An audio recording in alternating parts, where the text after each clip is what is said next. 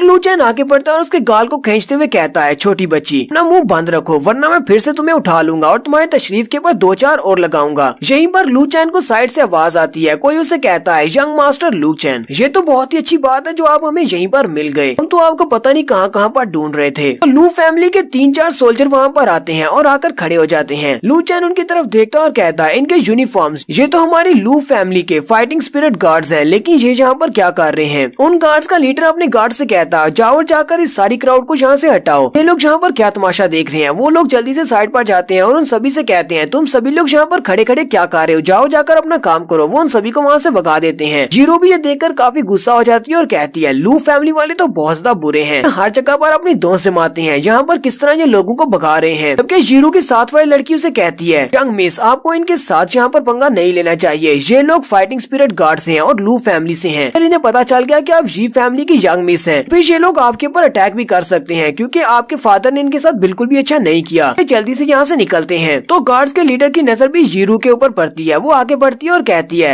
जी family की eldest daughter हो। वो उसके सामने जाकर खड़ा हो जाता है और उसे कहता है पता नहीं तुम्हें किसी ने इस बारे में बताया या नहीं, लेकिन हमारे इस वुलिंग प्रोविंस में आजकल कुछ भी पीसफुल नहीं है। तुम्हें जहाँ पर अकेले नहीं घूमना चाहिए। और उसके बाकी के सारे गार्ड्स जल्दी से उनके आसपास आकर खड़े हो जाते हैं। जीरो चिल्लाकर उसे कहती है तुम्हारी इस बात का क्या मतलब है? क्या तुम मुझे यहाँ पर जबरदस्ती पकड़ कर रखोगे? फिर तुम मुझे बंदी बनाने वाले हो? लू चेन अपने फाइटिंग गार्ड्स की तरफ देखता और कहता है हालांकि जीरो काफी ज्यादा टैलेंटेड है, लेकिन वो यहाँ पर इन सारे गार्ड्स का मुकाबला नहीं कर सकती क्योंकि ये सारे के सारे प्रोफेशनल गार्ड्स हैं। लू चेन गार्ड्स के लीडर से कहता है तुम उस लड़की की तरफ कहाँ पर देख रहे हो? मुझे लगता है कि तुम यहाँ पर मेरे लिए आए हो। तो क्या फाइनली लू जाओटियान ने मुझे मारने के ऑर्डर्स जारी किए हैं? लू जाओटियान इसके फादर का नाम है। वो गार्ड पीछे की तरफ घूमता और कहता है यंग मास्टर ये आप किस तरह की बात कर रहे हैं? लगता है आपको कोई गलती लगी है। आपके फादर ने हमें यहाँ पर आपको वापस लाने के लिए भेजा है। वो आपको अपनी फैमिली में दोबारा एक्सेप्ट करना चाहते हैं और आपको दोबारा से अपना यंग मास्टर बनाएंगे। लू चेन हंसते हुए उससे कहता है तुम मुझे यंग मास्टर क्यों कह रही हो? मैं तो एक कचरा हूँ और मैं लू फैमिली का यंग मास्टर बनने के लायक नहीं हूँ, इसलिए मुझे लगता है कि तुम्हें कोई गलती लगी है। गार्ड का लीडर उसे कहता है नहीं यंग मास्टर, वो तो आपको फैमिली में वापस बुलाना चाहते हैं क्योंकि उन्हें पता चला है कि आप बहुत ज्यादा टैलेंटेड हैं, इसलिए वो चाहते हैं कि मैं आपको वापस लेकर जाऊं और वो पर्सनली आपको मीट करेंगे और उसके बाद वो दोबारा से आपको फैमिली का यंग मास्टर बना देंगे। लू चेन उसे कहता है तुम मुझे बार बार यंग मास्टर क्यों कह रहे हो? मैं तो लू फैमिली का कचरा हूँ, तुम्हें मुझे यंग मास्टर नहीं कहना चाहिए, मैं इस लायक नहीं हूँ। स्पिरिट आर्मी का गार्ड उसे कहता है यंग मास्टर आपको ऐसा कहने की जरूरत नहीं है, हमने आपके कारनामे के बारे में सुना है कि आपने लू कुन को सिर्फ एक ही मूव के साथ हरा दिया और साथ ही आपने उसकी फायर रॉड को सिर्फ अपने हाथ के साथ ही पकड़ लिया था और ऐसा करना किसी कचरे के लिए मुमकिन नहीं है। अब तो एक बहुत बड़े जीनियस है। हमें लगता है कि इस वक्त आपका स्पिरिट लेवल 2 पर है। पर एक बहुत ही हैरानी वाली बात है क्योंकि अभी अभी तो आपने अपनी स्पिरिचुअल एनर्जी को अवेकन किया है। ये बात सुनते ही जीरो भी काफी ज्यादा हैरान हो जाती है और कहती है इस लड़के ने अपनी फाइटिंग स्पिरिट को अभी अभी अवेकन किया है और ये अवेकन करने के साथ ही लेवल 2 पर पहुंच गया है। क्या वाकई में इसने अभी अभी अपनी फाइटिंग स्पिरिट को अवेकन किया है या फिर ये हमसे पहले ही झूठ बोल रहा था? लीडर लू चेन से कहता है हमारे लू फैमिली के हेड ने कहा है कि अगर आप वापस आ जाएं तो वो पर्सनली सभी के सामने ये ऐलान करेंगे कि वो आपको दोबारा से अपनी फैमिली का यंग मास्टर बना रहे हैं और आपका जितना भी स्टेटस है वो सभी आपको वापस मिल जाएगा। लू चेन उसकी बात सुनने के बाद सोच रहा था आखिर मेरे फादर मुझे समझते क्या है? क्या मैं उनके लिए कोई कुत्ता हूँ जिसे जब चाह किक मारकर घर से बाहर फेंक दिया और जब चाह रस्सी डालकर वापस घर ले आए? लू चेन उसे कहता है मेरा लू फैमिली के साथ कोई भी ताल्लुक नहीं है। मेरे फादर ने मुझे घर से निकाल दिया था और साथ ही उन्होंने कहा था कि मैं उनका बेटा नहीं हूँ, तो मैं तुम्हारे साथ वापस नहीं जाऊंगा। फाइटिंग स्पिरिट आर्मी का लीडर उसे कहता है यंग मास्टर हमारे लिए चीजों को मुश्किल मत बनाए। हेड ने हमें कहा था कि आपको हर हाल में वापस लेकर आना है और अगर आप हमारे साथ नहीं चलते तो मुझे लगता है कि वो टेम्पल के अंदर रहने वाले 2 भिखारियों के लिए बहुत ज्यादा मुश्किल हो जाएगी और उन दोनों बेचारे भिखारियों को नुकसान भी पहुंच सकता है। चैन उसकी बात सुनते ही बहुत ज्यादा हैरान हो जाता है और साथ ही गुस्से के साथ आगे बढ़ता है और लीडर को कॉलर से पकड़ लेता है और कहता है क्या तुम यहाँ पर मुझे धमकी दे रहे हो? क्या तुम मेरे दोस्तों को नुकसान पहुँचाना चाहते हो? फाइटिंग स्पिरिट गार्ड भी अपनी पावर्स को रिलीज करते हुए कहता है यंग मास्टर आपके पास बहुत ही अच्छा टैलेंट है, आप एक जीनियस लड़के हैं, लेकिन आप अभी बहुत ज्यादा इनएक्सपीरियंस हैं, इसलिए आपको लू फैमिली के में वापस जाना ही पड़ेगा। लू चैन उसकी बात को समझ जाता है क्योंकि वो उसके साथ फाइट तो नहीं कर सकता और साथ ही उसे उन दोनों भिखारियों की याद आती है। वो कहता है उन दोनों को बचाने के लिए मुझे लू फैमिली में वापस जाना ही पड़ेगा। वो उसे कहता है अच्छा ठीक है मैं तुम्हारे साथ वापस जाऊंगा। फिर वो आगे बढ़ता है और जिन जिन से कहता है जिन जिन ठीक है मैं तुम्हें माफ करता हूँ, तुम यहाँ से भाग जाओ। तो मैंने तुमसे कहा था कि मुझे तुमसे और ज्यादा गोल्ड कॉइंस चाहिए, तो वो अब मुझे नहीं चाहिए क्योंकि मुझे नहीं लगता कि दोबारा मैं कभी तुम्हें मिलने वाला हूँ। जिन जिन उसे कहती है बिग ब्रदर क्या तुम इन बुरे लोगों के साथ जाने वाले हो? लू चैन उसे कहता है हाँ मैं क्या कर सकता हूँ, ये लोग मुझसे काफी ज्यादा स्ट्रॉन्ग है, मैं इनके साथ फाइट करके जीत नहीं सकता, इसी वजह से मुझे इनके साथ जाना पड़ेगा। फिर लू चैन उसे कहता है अच्छा ठीक है चलो आगे चलो, मैं तुम्हारे साथ आ रहा हूँ। फिर वो जीरो की तरफ देखता है और उनसे कहता है इन दोनों का इस बात से कोई भी ताल्लुक नहीं है, इसलिए इन दोनों को यहाँ से जाने दो। लीडर उसे कहता है बट यंग मास्टर ये दोनों जी फैमिली से हैं, आपको मैं अकेले ही कर वापस ले जाऊंगा। बाकी के चारों फाइटिंग स्पिरिट गार्ड्स को इन दोनों लड़कियों के साथ भेज देते हैं, ये इन्हें एस्कॉर्ट करते हुए इनके घर तक छोड़ आएंगे। लू चैन उसकी बात को समझ जाता है कि ये लोग इन्हें मारना चाहते हैं, जल्दी से अपनी पावर्स को रिलीज करता है और उसे कहता है क्या तुम्हें लगता है कि तुम अकेले काफी होगे मुझे घर तक वापस ले जाने के लिए? अगर तुम इतने ज्यादा कॉन्फिडेंट हो कि तुम अकेले मुझे हरा सकते हो और वापस लेकर जा सकते हो तो फिर ठीक है, बाकी के चारों को उनके साथ भेज दो। लू चैन बहुत ज्यादा गुस्से में होता है। लीडर उसे कहता है यंग मास्टर ठीक है मैं आपकी बात को समझ गया, इन दोनों लड़कियों को जाने देते हैं। वो अपने चारों गार्ड से कहता है चलो मेरे साथ आओ। लू चैन उस लड़की के पास से गुजरते हुए कहता है बेवकूफ लड़की, जाओ और वापस चली जाओ।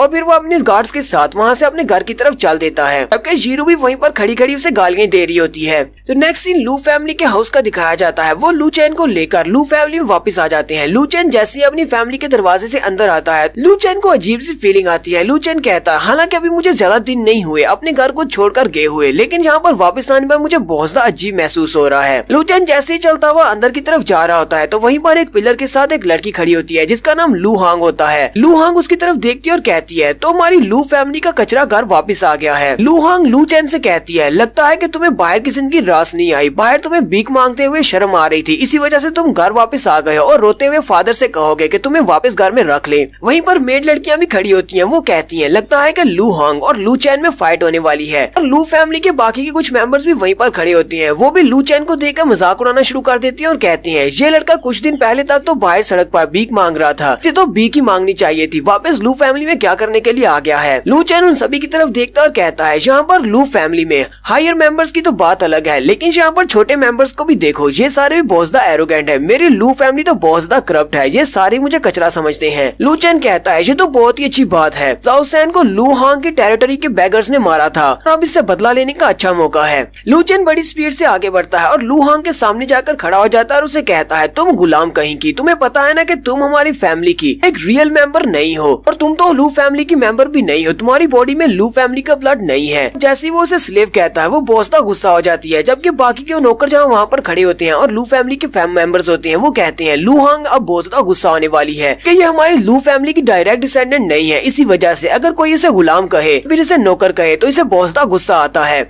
कि लू चैन इसके हाथों से मरना चाहता है, इसने इसको यहाँ पर स्लेव कह दिया है। इन दोनों की फाइट देखने में बहुत ज्यादा मजा आएगा। लू चैन जो कि हमारी फैमिली का कचरा है और लू हांग जो कि अपनी फाइटिंग स्पिरिट को लेवल 1 तक अवेकन कर चुकी है, वो बहुत ज्यादा स्ट्रॉन्ग है। लू हांग वाकई में गुस्सा हो जाती है और उसे कहती है, कचरे कहेंगे, तुम्हारी हिम्मत कैसे हुई मुझे गुलाम कहने की, और जल्दी से वो ऊपर की तरफ जंप करती है और अपने पाँव पर अपनी फाइटिंग स्पिरिट को एक्टिवेट करने के बाद उसे किक मारने लगती है, लेकिन लू चैन नीचे से साइड पर हट जाता है और उसकी किक को अवॉइड कर लेता है। फाइटिंग स्पिरिट गार्ड का लीडर भी देखकर काफी हैरान होता है और खुश भी होता है, क्योंकि वो तो यही देखना चाहता है कि इन दोनों में से स्ट्रॉन्ग कौन है। लू हांग बहुत ज्यादा गुस्से में होती है, वो जल्दी से अपना हंटर निकालती है और उसके ऊपर भी अपनी फाइटिंग स्पिरिट को एक्टिवेट कर लेती है और उसे कहती है, अब तुम नहीं बचोगे, मैं तुम्हारे बाजू काट दूंगी, और अपने हंटर के साथ उसके ऊपर अटैक करती है। लेकिन लू चैन उसके अटैक को भी अवॉइड कर लेता है और उसी के अटैक्स को अवॉइड करते हुए लू चैन की नजर दूसरी तरफ पड़ती है। दरवाजे के अंदर उसके डैड खड़े होते हैं जो कि सब कुछ देख रहे होते हैं। लू चैन कहता है, लगता है कि मेरे फादर मेरा टेस्ट ले रहे हैं, इसी वजह से वो लू हांग को यहाँ पर लेकर आए हैं ताकि मैं इसके साथ फाइट करूं और उन्हें दिखा सकूं कि वाकई में इतना काबिल हूँ या नहीं, ना उन्होंने मेरे बारे में सुना है। अब जबकि मेरे फादर जी देखना चाहते हैं तो चलो ठीक है, उनको दिखाते हैं। लू चैन जंप करते हुए वहीं पर खड़ा हो जाता है। लू हांग जो अपने हंटर के साथ उसके ऊपर अटैक करती है, वो अपने हाथ के साथ ही उसके हंटर को पकड़ लेता है। पैट्रियार्च के साथ वाला एल्डर कहता है, पैट्रियार्च अब आपको क्या लगता है ये लड़का वाकई में एक जीनियस है। पैट्रियार्च उसे कहते हैं, अगर ये लड़का आज लू हांग को नहीं हरा पाया तो इसको यहीं से वापस भेज देना, दोबारा इसका हमारी लू फैमिली से कोई ताल्लुक नहीं रहेगा। पैट्रियार्च अपने साथ वाले एल्डर से कहते हैं, तुम्हें पता है कि बहुत ही जल्दी एकेडमी वाले यहाँ पर आने वाले हैं एक टेस्ट लेने के लिए, और उस टेस्ट में जो भी पास होगा उसे एक मेरिडियन एक्टिवेशन पिल मिलेगी। मैं पिछले 20 साल से अपनी फाइटिंग स्पिरिट को लेवल 4 तक अवेकन कर पाया हूँ और लेवल 4 से आगे नहीं बढ़ पा रहा। अगर मुझे वो मेरिडियन एक्टिवेशन पिल मिल जाए, इससे मैं अपनी बॉडी के अंदर जितने भी चैनल्स हैं उन सभी को एक्टिवेट कर सकता हूँ और मेरी बॉडी के अंदर फाइटिंग स्पिरिट फ्लो करेगी, जिससे मैं लेवल अप कर सकता हूँ। पैट्रियार्च कहते हैं, लेकिन वहाँ पर सीट सिर्फ 3 है और सिर्फ 3 ही मेरिडियन एक्टिवेशन पिल्स मिलने वाली हैं। इसलिए मैं चाहता हूँ कि हम अपनी फैमिली से सबसे बेस्ट बच्चे को वहाँ पर भेजें एडमिशन के टेस्ट के लिए। अगर लू चैन वाकई में एक जीनियस है तो इसी वहाँ पर भेजा जाएगा ताकि जब वो पिल मेरे लिए लेकर आ सके। लू हांग काफी ज्यादा गुस्से में होती है। लू चैन ने उसके हंटर को पकड़ लिया था तो वो अपने हाथ के ऊपर अपनी पावर्स को रिलीज करती है। लू चैन के ऊपर अटैक करते हुए कहती है, कचरे मैं तुम्हें मार डालूंगी। लेकिन लू चैन अपने हाथ को सामने करते हुए उसके अटैक को ब्लॉक कर लेता है और कहता है, ये तो यहाँ पर वाकई में मुझे जान से मारना चाहती है। अगर मैंने अपनी फाइटिंग स्पिरिट को अवेकन नहीं किया होता तो इसके इस मूव से मैं मर चुका होता। लू चैन साथ ही उसके हंटर को अपनी तरफ खींचता है और अपने पाँव पर अपनी फाइटिंग स्पिरिट को एक्टिवेट करता है और उसे खींचने के बाद उसकी कमर में एक जबरदस्त किक मारता है और सिर्फ एक ही किक के साथ लू हांग पीछे वाली दीवार के साथ जाकर गिरती है और वहीं पर गिरकर बेहोश हो जाती है। लू चैन आगे बढ़ता है और उसके बेहोश होने के बाद उसके ऊपर जाकर पाँव रखता है और कहता है, तुम हमारी फैमिली की सिर्फ एक गुलाम हो। अगर दोबारा मेरे जैसे यंग मास्टर के सामने तुमने खड़े होने की कोशिश की तो फिर मैं दोबारा तुम्हारे सामने इस तरह की मर्सी नहीं दिखाऊंगा, मैं तुम्हें उसी वक्त मार डालूंगा। बाकी के सारे गार्ड्स भी ये देखकर बहुत ज्यादा हैरान होते हैं और कहते हैं, जिस बच्चे को हम लोग आज तक एक ट्रैश समझते रहे वो लड़का तो एक जीनियस निकला। अगर आज यहाँ पर लू हांग को नहीं हराता तो हमें तो इस बात पर यकीन ही नहीं आता। लू चैन उसको हराने के बाद सीधा अपने फादर के पास अंदर चला जाता है। फादर उसे देखते ही हंसना शुरू कर देते हैं और कहते हैं, मेरे बेटे तो फाइनली तुम घर वापस आ गए। अभी अभी तुम्हारी उम्र 12 साल हुई है और 12 साल की उम्र पर तुमने अपनी फाइटिंग स्पिरिट को लेवल 2 तक अवेकन कर लिया है, तो एक बहुत बड़े जीनियस हो। तुम्हारी वजह से हमारी लू फैमिली बहुत ज्यादा प्रॉस्पेरस होगी। फादर अपना हाथ आगे बढ़ाते हैं और लू चैन के कंधे पे रखते हुए कहते हैं, लू चैन बेटा अब तुम वापस आ गए हो, साथ ही तुम्हारी फाइटिंग स्पिरिट भी अवेकन हो चुकी है। अगर तुम चाहो तो तुम्हारी लू फैमिली में वापस आ सकते हो और तुम्हें यंग मास्टर का ओहदा भी दिया जाएगा। तुम वापस से हमारे लू फैमिली के यंग मास्टर बन जाओगे। लू कुन और उसके ग्रैंडफादर ये बात सुनते ही बहुत ज्यादा हैरान होते हैं, क्योंकि वो नहीं चाहते कि ये लड़का दोबारा से यंग मास्टर बने। लू चैन अपने फादर के हाथ को पीछे झटक देता है और कहता है, लगता है कि लू फैमिली के मास्टर मुझसे मजाक कर रहे हैं। पैट्रियार्च के साथ वाला एल्डर कहता है, लू चैन तुम्हारी इस बात का क्या मतलब है। पैट्रियार्च भी ये बात सुनने के बाद काफी गुस्सा होते हैं और लू चैन से कहते हैं, लू चैन तुम अब इतने बड़े हो गए हो कि तुम अपने फादर को फादर कहकर भी नहीं बुला सकते। तुमने मुझे लू फैमिली का हेड कहकर क्यों बुलाया। और साथ ही वो गुस्से के साथ अब अपनी स्पिरिट एनर्जी को रिलीज करते हैं और क्योंकि वो एक लेवल 4 के मास्टर हैं, इसी वजह से लू चैन उनकी विल की पावर के सामने अपने घुटने टेक देता है।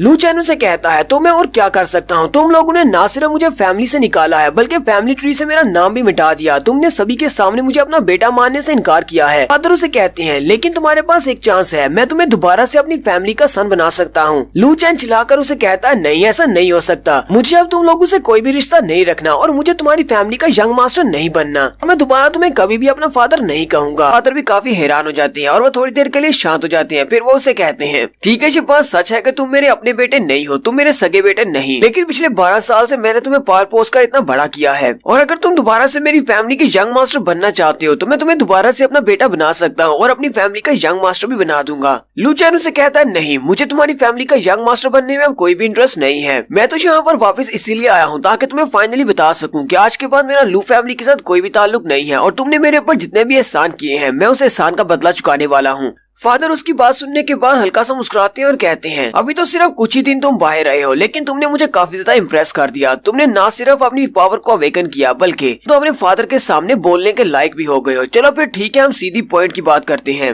फादर लू चैन से कहते हैं, तो सीधी बात यह है कि हमने पिछले 12 साल से तुम्हें पाल पोस का इतना बड़ा किया, तुम्हारी कल्टीवेशन के ऊपर बहुत सारे रिसोर्सेज खर्च किए। क्या तुम्हें लगता है कि इस फैमिली से जान छुड़ाना इतना ज्यादा आसान है। तुम फैमिली को छोड़कर इतनी आसानी से नहीं जा सकते, तुम्हें पहले रिपे करना होगा। लू चैन कहता, हाँ ये बात तो मैं भी मानता हूँ कि पिछले 12 साल से आपने मेरे पर बहुत सारे रिसोर्सेज को खर्च किया है और मुझे अपने बेटे की तरह ही रखा और मैं इस सारे एहसान का बदला इस तरह चुकाऊंगा कि बहुत ही जल्दी यहाँ पर अकेडमी के एडमिशन के लिए आ रहे हैं तो मैं उस अकेडमी में एडमिशन लूंगा, वो भी लू फैमिली के नाम पर, जिससे आपकी फैमिली का नाम राइज करेगा और उसके बाद मैं लू चैन इस फैमिली का हिस्सा नहीं रहूंगा, मेरा और लू फैमिली से कोई भी ताल्लुक नहीं रहेगा। और फिर लू चैन पीछे की तरफ मुड़ जाता है और कहता है, तो मैं इस तरह अपने एहसान का बदला चुका दूंगा। लू चैन अपने फादर से बात करने के बाद घर से बाहर निकल आता है, जबकि वहाँ पर खड़े नौकर अभी भी बातें कर रही होती हैं और कहते हैं, पता नहीं फादर ने इस कमीने को वापस आने क्यों दिया, ये तो सिर्फ एक कचरा है, इसको यहाँ पर नहीं होना चाहिए। जबकि लू चैन बाहर आने के बाद सोच रहा होता है, हमारा टियान्डो एम्पायर एक बहुत बड़ा इलाका है, मैंने तो अभी अपनी वुलिंग प्रोविंस से ज्यादा कुछ देखा ही नहीं और मुझे सिर्फ वुलिंग प्रोविंस में छुपकर नहीं रहना बल्कि मुझे बाकी के इलाकों को भी जाकर देखना है, इसलिए मैं अपनी लू फैमिली के अलावा कहीं पर भी जाकर रह सकता हूँ, मुझे वापस आने की जरूरत नहीं है। फिर वो आगे बढ़ जाता है। लू चैन गली में चलता हुआ जा रहा होता है कि उसी वक्त एक बंदा उसके पास आता है जो कि वू जंग का नौकर होता है। वो उसे कहता है, मास्टर चैन हमारे यंग मास्टर ने आपको खाने की दावत दी है और वो आपका इंतजार कर रहे हैं, मेरे साथ चले। तो next scene Qing Feng house का दिखाया जाता है। वो अपने दोस्त वू जोंग से मिलने के लिए जाता है। वू जोंग ने उसके लिए खाने का इंतजाम किया होता है। वो उसे कहता है, मेरे दोस्त आओ यहाँ पर बैठो। साथ ही उसे कंग्रेचुलेशंस भी देता है क्योंकि उसे पहले से पता है कि ये अपनी लू फैमिली के साथ सारे ताल्लुकात तोड़कर आ गया है। लू चैन उसे कहता है, तुम्हें तो वाकई में हर चीज के बारे में पता होता है, अभी अभी तो मैं अपने घर से निकल कर आया हूँ और तुम्हारे लोग पहले रास्ते में मौजूद थे, तुम्हें पहले से इन्फॉर्मेशन मिल गई।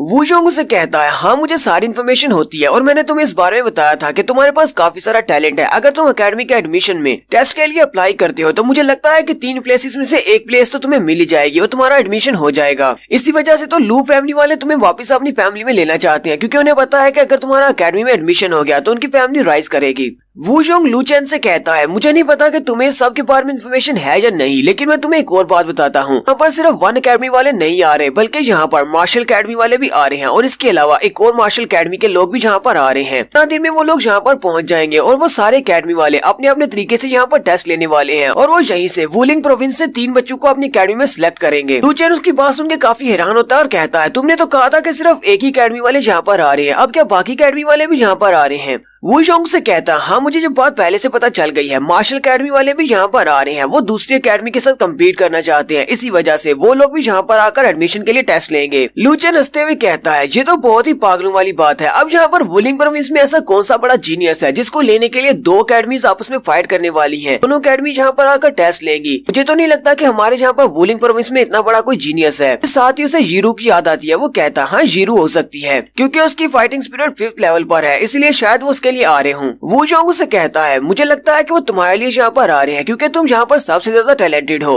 लूचेन उसकी बात सुनने के बाद खामोश हो जाता है। वो जोंग से कहता है मुझे लगता है कि तुम इस बात को लेकर परेशान हो कि 15 दिन के अंदर अंदर तुम अकेडमी के टेस्ट के लिए कैसे क्वालिफाई होगे। लूचेन उसे कहता है हाँ ऐसी ही बात है, मुझे पता है कि वुलिंग प्रोविंस में काफी सारे ऐसे स्पिरिचुअलिस्ट हैं, काफी सारे फाइटिंग स्पिरिट मास्टर्स हैं जो कि मुझसे काफी ज्यादा अच्छे हैं। मैं उन सभी के साथ कैसे कम्पीट कर पाऊंगा, क्योंकि अगर अकेडमी वाले यहाँ पर सिर्फ हमारी मार्शल आर्ट्स का टेस्ट ले रहे होते तो मार्शल आर्ट्स की ट्रेनिंग तो मैं बचपन से करता आ रहा हूँ, लेकिन मेरे पास कॉम्बैट का एक्सपीरियंस नहीं है। हो सकता है कि वहाँ पर हमें हैंड टू हैंड कॉम्बैट करनी पड़े या फिर अपनी फाइटिंग स्पिरिट को यूज करना पड़े, मेरे पास अभी इतना ज्यादा एक्सपीरियंस नहीं है। वो जोंग से कहता है अगर तुम अपने एक्सपीरियंस को बढ़ाना चाहते हो और कॉम्बैट एक्सपीरियंस हासिल करना चाहते हो तो तुम हमारे वुलिंग प्रोविंस की बीस्ट माउंटेन के ऊपर क्यों नहीं जाते, वहाँ पर जाकर बीस्ट का सामना करो। वहाँ पर काफी सारे स्पिरिचुअल बीस्ट है, कुछ लो लेवल के स्पिरिचुअल बीस्ट के साथ फाइट करो जिससे तुम्हारी फाइटिंग एबिलिटीज बढ़ जाएंगी।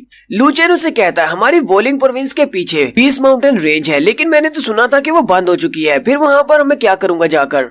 वो जोंग उसे कहता हाँ उसको तो काफी अर्सा पहले बंद कर दिया गया था कि वहाँ पर काफी सारे पावरफुल स्पिरिचुअल बीस्ट हैं। वहाँ पर स्पिरिचुअलिस्ट की तादाद बहुत ज्यादा कम है, लेकिन अभी भी कुछ हाई क्लास की फैमिलीज के यानी रिच बच्चे वहाँ पर जाते हैं अपनी कॉम्बैट एबिलिटीज को बढ़ाने के लिए, स्पिरिचुअल बीस्ट का शिकार करने के लिए। आजकल वैसे भी वो स्पिरिचुअल बीस्ट माउंटेन ओपन है, लेकिन अगर तुम ऐसा नहीं करना चाहते तो मेरे पास तुम्हारे लिए एक और ऑफर है, मैं अपने पैसों को यूज करते हुए तुम्हें अकेडमी में एडमिशन दिलवा सकता हूँ। लूचेन उसे कहता है नहीं, मैं बीस्ट माउंटेन के ऊपर ही जाऊंगा और वहाँ पर जाने के बाद अपनी स्ट्रेंथ को बढ़ाकर कंपटीशन में हिस्सा लूंगा और कंपटीशन को जीतकर ये अकेडमी में जाऊंगा। तो नेक्स्ट सीन जी फैमिली का दिखाया जाता है, जी फैमिली के घर का। तो जी फैमिली के अंदर वो सारे लोग मौजूद होते हैं, यानी जी फैमिली के पैट्रियार्च और बाकी के सभी लोग। इसी वक्त वो लोग एक कार्ड के ऊपर अपने एक जख्मी लड़के को उठाकर लाते हैं और उन्हें बताते हैं कि मास्टर वहाँ पर बीस्ट माउंटेन के ऊपर हमें एक 3rd लेवल का बीस्ट मॉन्स्टर मिला था, सिर्फ हम लोग ही वहाँ से वापस आ सके हैं और हम लोग भी काफी जख्मी है, जबकि बाकी के सभी लोग वहाँ पर मारे गए। वो मॉन्स्टर बहुत ज्यादा पावरफुल था। जख्मी लड़का कहता है मुझे नहीं पता कि मेरे बाकी के भाई कैसे होंगे, अब तक तो वो सभी लोग मर चुके होंगे। जी फैमिली के पैट्रियार्च उन सबसे कहते हैं मेरी जी फैमिली के बच्चे इतनी बुरी तरह से जख्मी है और कुछ बच्चे अभी वहीं पर जंगल में है और उनका कुछ पता नहीं वो मर चुके होंगे। वाकई में वहाँ पर एक 3rd रैंक का स्पिरिचुअल बीस्ट हो सकता है जो कि उनके ऊपर अटैक कर रहा है। मास्टर जी कहते हैं काफी लंबे अरसे के बाद कोई 3rd रैंक का स्पिरिचुअल बीस्ट जंगल के अंदर अपीयर हुआ है, इससे पहले कभी भी इस तरह के 3rd लेवल के स्पिरिचुअल बीस्ट को हमने नहीं देखा। साथ ही मास्टर जी कहते हैं अब जबकि ये 3rd लेवल का स्पिरिचुअल बीस्ट है तो इसको मारने के बाद इसकी बॉडी के अंदर से स्पिरिट क्रिस्टल निकलेगा और वो स्पिरिट क्रिस्टल किसी भी कल्टीवेटर के लिए बहुत ही अच्छा है उसकी कल्टीवेशन को बढ़ाने के लिए। जीरू अपने डैड से कहती है डैड ये स्पिरिट क्रिस्टल्स क्या होते हैं। तो यहाँ पर स्टूडेंट ल्यू से स्पिरिट क्रिस्टल्स के बारे में बताता है। वो उसे कहता है ये स्पेशल क्रिस्टल्स होते हैं जिनके अंदर बहुत सारी एनर्जी कंडेंस शेप में होती है जो कि उसे अपनी बीस्ट बॉडी से मिलती है। बीस्ट मॉन्स्टर जितने हाई रैंक का होगा उसके बॉडी के अंदर उतने ही हाई रैंक का क्रिस्टल होगा। तो ये वाले स्पिरिचुअल क्रिस्टल बहुत ही पावरफुल होते हैं, ये स्पिरिचुअल वॉरियर्स के लिए भी ज्यादा काम के हैं। अगर वो इसको रिफाइन करते हैं और इसकी एनर्जी को अपनी बॉडी में एब्जॉर्ब करते हैं तो उनकी सोल पावर बढ़ जाती है। जीरो स्टूडेंट लियो से पूछती है तो क्या ये जो 3rd रैंक का स्पिरिचुअल बीस्ट है क्या ये बहुत ज्यादा पावरफुल होगा। स्टूडेंट लियो से कहता हाँ ये काफी ज्यादा पावरफुल हो सकता है क्योंकि जैसे जैसे इनका लेवल अप होता जाता है इनके पास इंटेलिजेंस आ जाती है। बहुत सारे स्पिरिचुअल बीस्ट तो ऐसे होते हैं जो कि हाई लेवल के होते हैं और उनके पास इंसानों से भी ज्यादा इंटेलिजेंस होती है, वो इंसानों से भी ज्यादा होशियार होते हैं, इसलिए उन सभी का शिकार करना बहुत ज्यादा मुश्किल हो सकता है। जी फैमिली के पैट्रियार्च अपनी बेटी से कहते हैं हम तुम्हारे लिए वो 3rd रैंक के क्रिस्टल को लेकर आएंगे। एक बार तुमने उस क्रिस्टल की एनर्जी को अपनी बॉडी में एब्जॉर्ब कर लिया तो उसके बाद तुम्हारी कल्टीवेशन की स्पीड बहुत ज्यादा बढ़ जाएगी और तुम्हारी स्पिरिचुअल एनर्जी भी बढ़ेगी और इससे हमारी फैमिली को बहुत ज्यादा फायदा होगा। तो अपने गार्ड से कहते हैं गार्ड्स इमीडिएटली मुझे फॉलो करो, हम लोग अभी इसी वक्त स्पिरिट बीस्ट माउंटेन की तरफ निकलने वाले हैं, हमें जाकर एक 3rd रैंक के स्पिरिट बीस्ट को पकड़ना है। जीरू अपने फादर से कहती है फादर मैं भी आपके साथ चलूंगी, मैं भी उस 3rd रैंक के स्पिरिचुअल बीस्ट को देखना चाहती हूँ। फादर उसे कहती है नहीं तुम हमारे साथ नहीं चल सकती, तुम हमारी फैमिली की एक बहुत ही वैल्यूएबल एसेट हो, हम तुम्हें वहाँ पर कैसे लेकर जा सकते हैं, अगर तुम्हें कुछ हो गया तो हमारी फैमिली का क्या होगा। स्टूडेंट लियो आगे बढ़ता है जीरू से कहता है जीरू तुम्हें परेशान होने की जरूरत नहीं है, इस मॉन्स्टर की बॉडी के अंदर से हमें जो क्रिस्टल मिलने वाला है वो अभी भी एक लो ग्रेड का क्रिस्टल है। जब तुम मार्शल अकेडमी में एडमिशन ले लोगी तो वहाँ पर मेरे पास काफी सारे क्रिस्टल्स है, मैं उनमें से तुम्हें कुछ दे दूंगा, इसलिए तुम्हें यहाँ पर अपनी जान को खतरे में डालने की जरूरत नहीं है, तुम यहीं पर रुको और इंतजार करो। स्टूडेंट लियो और जीरो के फादर वो दोनों ही वहाँ से निकल जाते हैं, जबकि जीरो कहती है अगर तुम लोग मुझे अपने साथ लेकर नहीं जाओगे तो फिर मैं अकेली चली जाऊंगी। तो नेक्स्ट सीन माउंटेन रेंज का दिखाया जाता है। उस माउंटेन की शुरुआत से पहले ही काफी सारे वहाँ पर स्टॉल लगे होते हैं, जहाँ पर काफी सारी दुकानें होती हैं और लोग वहाँ पर अपने सामान को बेच रहे होते हैं और यहीं पर काफी सारे हंटर्स आए होते हैं। लूचेन भी यहाँ पर पहुंच जाता है। लूचेन वहाँ पर इतनी सारी भीड़ देखकर काफी हैरान होता है, क्योंकि उसे तो लगा था कि स्पिरिट बीस्ट माउंटेन रेंज को बंद कर दिया गया है। लूचेन वहीं पर एक शॉप वाले के पास बैठ जाता है, उसके पास है वेपन खरीदने के लिए। वो उसे कहता है मैंने तो सुना था कि रेंज माउंटेन को बंद कर दिया गया है, तो फिर यहाँ पर इतना ज्यादा रश क्यों है? वो शॉप ओनर उसे कहता है वैसे तो यहाँ पर इतना ज्यादा रश नहीं होता, फिलहाल यहाँ पर बीस्ट माउंटेन के ऊपर एक थर्ड रैंक के बीस्ट को देखा गया है जो कि लोगों के ऊपर अटैक कर रहा है, इसीलिए ये सारे के सारे स्पिरिट फाइटर उसको मारने के लिए यहाँ पर आए हैं।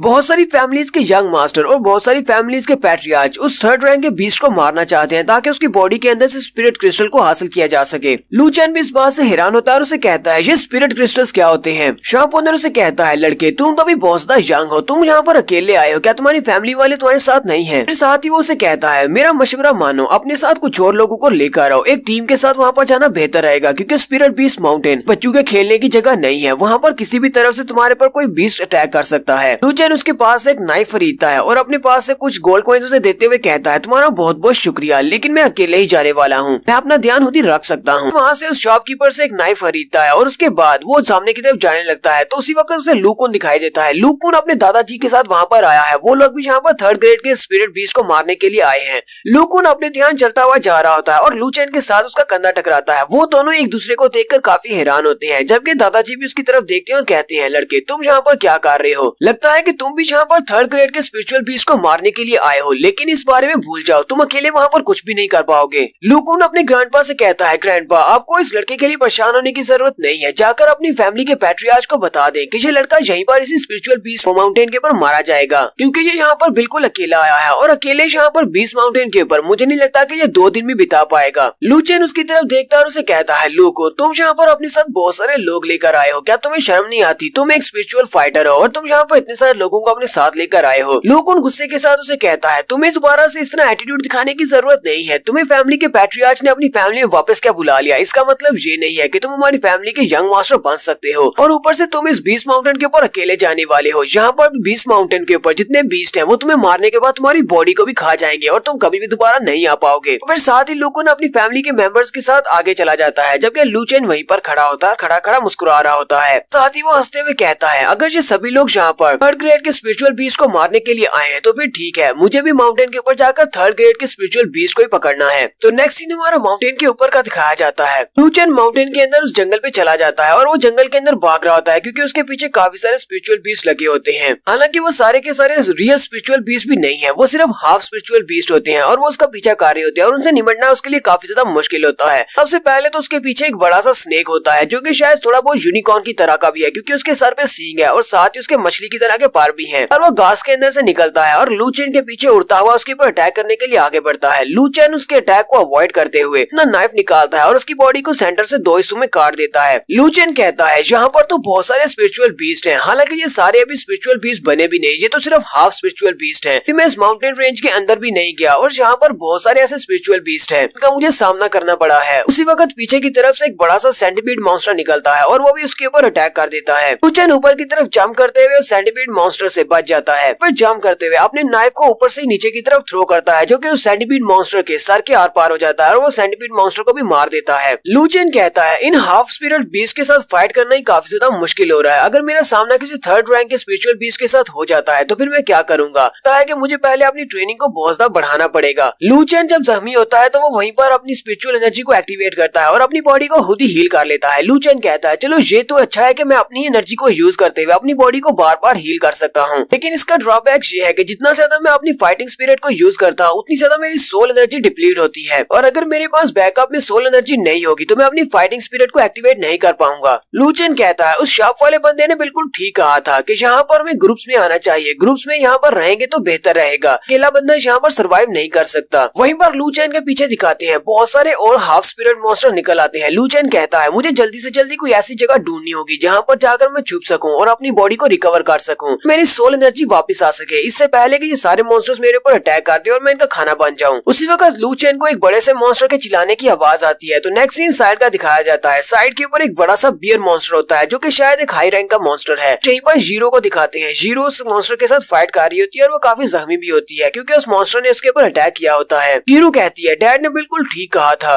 कि मुझे इस माउंटेन के ऊपर नहीं आना चाहिए था, यहाँ पर बहुत ही पावरफुल स्पिरिचुअल बीस्ट है। तो अब क्या मैं यहीं पर स्पिरिचुअल बीस्ट के हाथों से मरने वाली हूँ। बड़ा सा बीस्ट आगे बढ़ता है और अपने पंजे को आगे बढ़ाते हुए जीरो के ऊपर अटैक करता है। जीरो जंप करते हुए उसके अटैक को अवॉइड कर लेती है और वहीं पर से अपनी फाइटिंग स्पिरिट को एक्टिवेट करते हुए उसके ऊपर अटैक करती है। लेकिन उसकी फाइटिंग स्पिरिट अब इतनी ज्यादा स्ट्रॉन्ग नहीं है। वो अपनी फाइटिंग स्पिरिट के साथ जैसे उसके ऊपर अटैक करती है तो वो बियर मॉन्स्टर पंजा मारते हुए उसकी फाइटिंग स्पिरिट को वहीं पर डिप्लीट कर देता है। जीरो दूसरी तरफ जंप करते हुए नीचे उतर आती है और कहती है मेरी फाइटिंग स्पिरिट का अटैक इसके ऊपर बेकार क्यों रहा, कहीं ऐसा तो नहीं कि ये एक सेकंड ग्रेड का स्पिरिचुअल बीस्ट है। जीरो सामने की तरफ देखती है तो वो स्पिरिचुअल बीस्ट भी अपनी फाइटिंग स्पिरिट को एक्टिवेट करता है और उसके ऊपर अटैक करने लगा है। अपनी फाइटिंग स्पिरिट को रिलीज करने के बाद बड़ी स्पीड से आगे बढ़ता है उसके ऊपर अटैक करने के लिए। जीरो जल्दी से अपनी पावर्स को रिलीज करते हुए अपने सामने एक शील्ड बना लेती है और उसे लगता है कि उसकी शील्ड बियर मॉन्स्टर को रोक सकती है। लेकिन बियर मॉन्स्टर बड़ी स्पीड के साथ आगे बढ़ता है और उसकी शील्ड के साथ टकराता है जिससे उसकी शील्ड टूट जाती है और जीरो पीछे जाकर गिरती है। तो अब जीरो नीचे गिर चुकी है और बियर मॉन्स्टर उनके सामने खड़ा है। वो उसे किसी वक्त भी मार सकता है। वो उसे कहती है प्लीज मेरे करीब मत आना और मुझे मत मारना। जीरो वहीं पर रोना शुरू कर देती है। स्पिरिट बीस्ट जैसे उसके करीब पहुंचता है और उसे मारने लगता है उसी वक्त वहाँ पर लू चैन आ जाता है। लू चैन उस स्पिरिट बीस्ट के ऊपर एक जबरदस्त अटैक करता है, उसे किक मारते हुए पीछे की तरफ गिरा देता है। जीरो भी ये देखकर काफी ज्यादा हैरान होती है। लू चैन उसके सामने आकर खड़ा हो जाता है और उसे कहता है क्या तुम ठीक हो।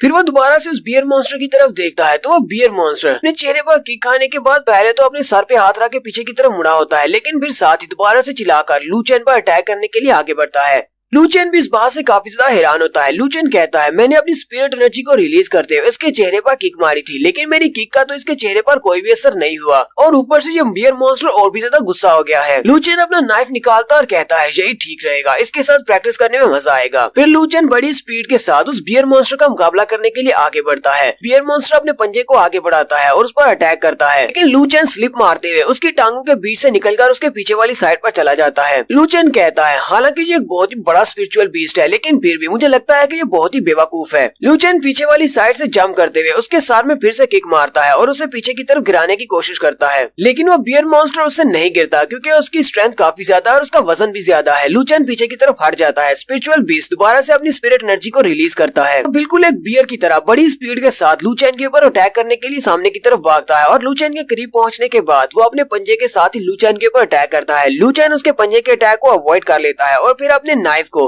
पंजे के नीचे वाली साइड से होते हुए उसके पेट के अंदर दंसा देता है, लेकिन जैसे ही वो अपने नाइफ को उसके पेट में दंसाता है तो उसका नाइफ उसके पेट में दंसता ही नहीं है क्योंकि उसकी स्किन बहुत ज्यादा हार्ड होती है। लू चैन ये देखकर कहता है ये तो एक अर्थ एट्रीब्यूट वाला स्पिरिचुअल बीस्ट है, इसी वजह से इसकी स्किन बहुत ज्यादा स्ट्रॉन्ग है, डिफेंसेस बहुत ज्यादा है और इसकी स्ट्रेंथ भी ज्यादा है। कोई ऑर्डिनरी वेपन इसकी बॉडी के अंदर नहीं दंस पाएगा। उसी वक्त बियर मॉन्स्टर अपने पंजे के साथ फिर से उसके ऊपर अटैक करता है। लू चैन जल्दी से पीछे की तरफ हट जाता है। बियर मॉन्स्टर ऊपर की तरफ जंप करते हुए उसके ऊपर अटैक करने के लिए फिर से आगे बढ़ता है और पाँव के साथ लू चैन के ऊपर अटैक करता है, लेकिन लू चैन फिर से जंप करते हुए पीछे हट जाता है। इस बार लू चैन भागते हुए एक दरख्त के पीछे जाकर छुप जाता है। लू चैन कहता है अब जबकि मुझे पता चल चुका है कि मैं स्पिरिचुअल बीस्ट का मुकाबला नहीं कर सकता, मुझे कोई ना कोई रास्ता ढूंढना होगा, हमें इससे अपना पीछा छुड़वाना होगा, हम दोनों यहाँ से भाग सकते हैं। बियर मॉन्स्टर जल्दी से आगे बढ़ता है और उसे सूंघते हुए दरख्त के पास चला जाता है और उस दरख्त के ऊपर एक जबरदस्त पंच मारता है, जिसकी वजह से उस बियर मॉन्स्टर का पंजा उस दरख्त के अंदर धंस जाता है। लू चैन उसी वक्त भागते हुए पीछे की तरफ निकल जाता है और जाकर जीरो को उठा लेता है। जैसे वो जाकर जीरो को उठाता है, जीरो चिल्लाना शुरू कर देती है और कहती है कमीने ठरकी कहीं के, तुमने मुझे क्यों उठाया, मुझे नीचे रखो। लू चैन चिल्लाकर उसे कहता है क्या तुम यहाँ पर इस बियर मॉन्स्टर का खाना बनना चाहती हो, अगर ऐसी बात है तो मैं तुम्हें यहीं पर छोड़ जाता हूँ। वो बियर मॉन्स्टर भी उस दरख्त के अंदर से अपने धंसे हुए बाजू को बाहर निकालने की कोशिश कर रहा होता है। उसी वक्त लू चैन जीरो को उठाकर वहाँ से दूसरी तरफ भाग जाता है। जीरो लू चैन की तरफ देखती है और कहती है अगर इस लड़के को जरा करीब से देखा जाए तो ये इतना भी बुरा नहीं है, काफी हैंडसम है। जीरो शर्माते हुए उससे कहती है मैंने सुना था कि तुमने अपनी फाइटिंग स्पिरिट को सेकंड लेवल तक अवेकन किया है, तो फिर तुम यहाँ पर इस बीस्ट माउंटेन के ऊपर अकेले क्या कर रहे हो, क्या तुम्हारी फैमिली ने तुम्हें फिर से घर से निकाल दिया है। लू चैन उसे कहता है तो जी फैमिली का हिस्सा हो जो कि एक बहुत ही प्राउड फैमिली है, तुम उनकी बहुत ही जीनियस लड़की हो, तो उन्होंने तुम्हें यहाँ पर अकेले क्यों भेज दिया, या फिर तुम खुद ही घर से भाग कर आई हो। जीरो और भी ज्यादा शर्माना शुरू कर देती है और कहती है मैं जो चाहे वो कर सकती हूँ, इससे कोई मसला है तो मुझे यहीं पर नीचे उतार दो।